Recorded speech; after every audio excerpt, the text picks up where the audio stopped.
Chapter 1. A Broken Future. Shang-Chi woke from a nightmare. He saw cities in ruins, Avengers fallen, the 10 rings floating in the air, cracked, unstable, screaming, and a voice. You were not meant to survive. He sat up, sweating. Katy knocked on his door. Bad dream again? Shang-Chi nodded. Every time I use the rings, time feels wrong. Chapter 2. Xialing's New Empire. Xialing had rebuilt the 10 Rings organization, but differently. No more cruelty, no more blind obedience. But power always attracts shadows. Her scientists discovered something terrifying. The 10 Rings were not bound to one timeline. They existed across multiple realities, which meant they could break time. Chapter 3. The Visitor from Tomorrow. A portal opened above the Pacific Ocean. A man fell through, wearing broken armor with a familiar symbol. It was Shang-Chi, older, scarred, dying. He looked at Shang-Chi and whispered, "You must destroy the rings before they destroy everything." Then he died. Chapter 4. The Enemy of Time. From a fractured timeline emerged Chronal, a being who fed on broken timelines. He was once a guardian of time, now a predator. Chronal wanted the 10 Rings, not for power, but to rewrite existence. He believed free will was the universe's greatest mistake. Chapter 5. Sisters Stand Together. Shang-Chi told Xialing everything. For the first time, she didn't argue. She believed him. "I spent my life chasing power," she said. "Now I'll help you destroy it." Katy joined too, not as a fighter, but as the emotional anchor Shang-Chi needed. Chapter 6. The First Time Collapse. Chronal attacked Hong Kong. Time froze. People stopped breathing. Cars stopped moving. Only Shang-Chi and Xialing could move, protected by the rings. Chronal walked through frozen air like a god. "You are a mistake. Shang-Chi." They fought in frozen time. Every punch shattered seconds. Buildings aged and rebuilt in seconds. Reality screamed. Chapter 7. The Truth of the Rings. Wong revealed the secret. The 10 Rings were forged by time monks from another universe. Created to protect timelines, not rule them, but Wenwu misused them. And now Shang-Chi was paying the price. Chapter 8. Shang-Chi's Fear. For the first time, Shang-Chi wanted to quit. "If I destroy the rings, I lose who I am." Xialing held his hand. "You don't lose yourself when you let go of power. You find yourself." Chapter 9. The Time War. Chronal opened fractures across the world. Rome collapsed into ancient ruins. Tokyo glitched between future and present. New York saw ghost Avengers from broken timelines. The multiverse was bleeding. Chapter 10. The Sacrifice. Chronal captured Xialing. He showed Shang-Chi a future where Xialing ruled as a tyrant. "Your love will always create monsters." Shang-Chi screamed, but he didn't break.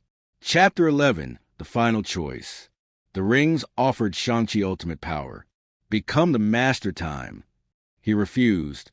Instead, he chose humanity. He shattered the rings himself. One by one, each ring broke a timeline knot. Each ring burned his soul. Chapter 12. The End of Chronal. Without the rings, Chronal began to fade. He smiled. "You chose chaos over control."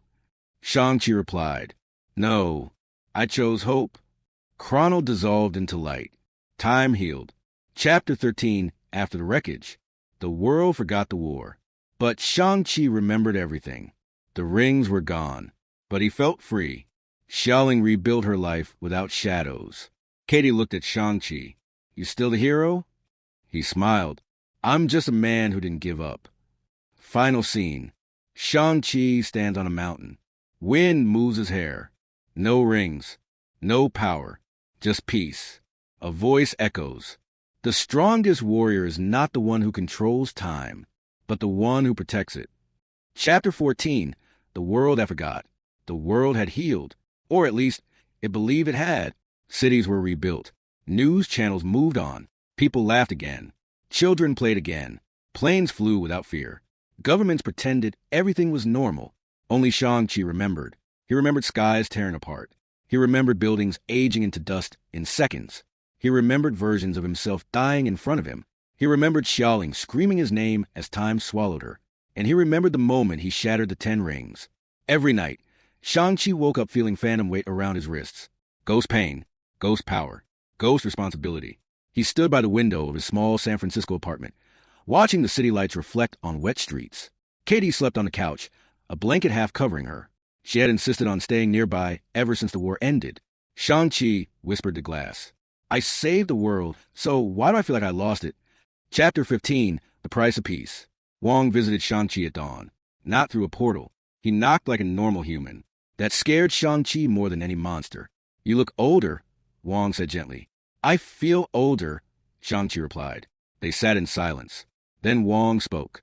"Time fractures are still appearing." Shang-Chi turned sharply. "I destroyed the rings." "Yes," Wong said, "but destruction doesn't erase consequence. It only changes direction." He showed Shang-Chi glowing symbols floating in his palm, broken time signatures. "Something is rewriting small pieces of reality." "Chrono is dead." "Chrono was a symptom," Wong replied, "not the disease." Chapter 16, Xialing's Burden. In Macau, Xialing stood on a balcony overlooking her rebuilt empire. The 10 Rings organization no longer worshipped power, but power still whispered.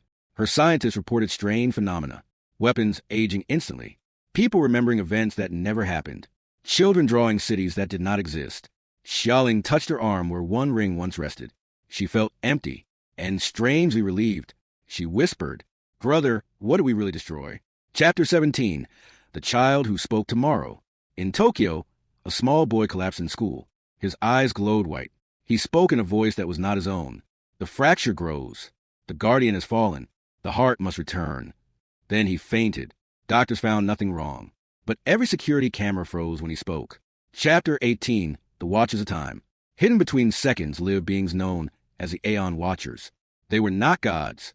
They were librarians of existence. They had observed Shang-Chi for centuries across timelines. One of them spoke. He chose humanity. Another replied. He broke the cycle. The third whispered. He must now face what he started. They opened a door in time and sent a messenger. Chapter 19, The Return of the Future Shang-Chi. Shang-Chi sensed it before it happened. Air vibrated. Reality bent. A portal opened in his apartment, and another Shang-Chi stepped out. But this one was younger, cleaner, hope still in his eyes. He stared at Shang-Chi. "You're me?" Shang-Chi nodded slowly. "And you're from before the rings were destroyed." The younger Shang-Chi swallowed. "You don't look happy." Shang-Chi answered honestly. "I'm alive." "That's different." Chapter 20, The Truth No One Wanted. The younger Shang-Chi revealed something horrifying.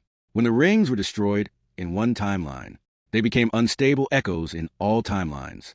They did not vanish. They multiplied invisibly. Tiny fragments of ring energy now lived inside millions of humans. The rings were no longer objects. They were becoming a disease of time. Chapter 21, Katy's Fear.